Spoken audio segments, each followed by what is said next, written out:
Donald Trump Jr. exchanged several private messages with WikiLeaks during the presidential campaign, keeping up a sporadic correspondence with a radical transparency group that American intelligence officials believe was used by the Russian government to leak information aimed at influencing the 2016 race. The private messages, exchanged on Twitter, began in the final months of the campaign and continued until at least July 2017, according to copies of the tweets first viewed by The Atlantic, and later posted on Twitter by Trump Jr. In a statement to BuzzFeed News Monday, Trump Jr.'s lawyer, Alan Futerfas, said that thousands of documents had been turned over to congressional investigators probing Russian election meddling. "We can say with confidence that we have no concerns about these documents and any questions raised about them have been easily answered in the appropriate forum," he said. The messages touched on an array of topics, and indicate that on more than one occasion, Trump Jr. shared information he received directly from WikiLeaks, an organization that, according to U.S. intelligence officials, was used by Russia to disseminate information designed to undermine public faith in the U.S. democratic process as well as denigrate Secretary Clinton. In one instance, on October 12, 2016, WikiLeaks reportedly messaged Trump Jr. to tell him the organization had released new emails from Democratic nominee Hillary Clinton campaign chair John Podesta.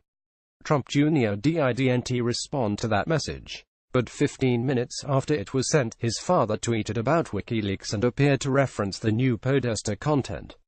Then, 2 days later, on the same morning that then Republican vice presidential candidate Mike Pence insisted that the Trump campaign was not in cahoots with WikiLeaks, Trump Jr. tweeted the link the organization had sent him.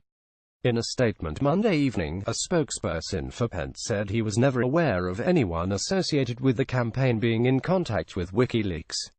He first learned of this news from a published report earlier tonight.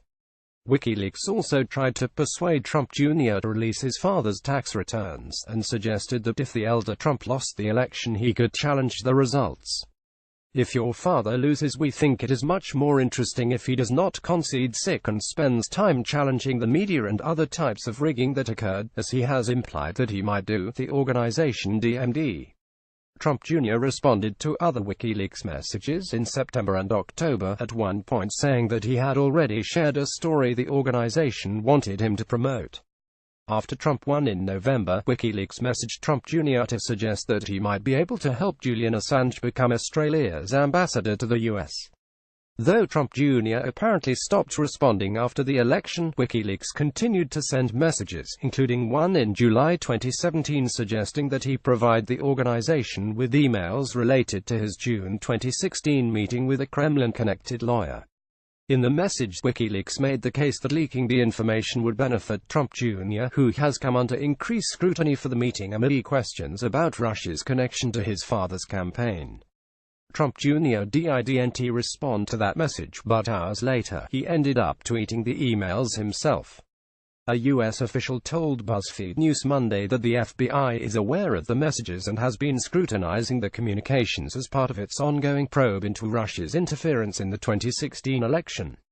The investigation, led by special counsel Robert Mueller, resulted in the indictments of 3 former Trump campaign aides earlier this month.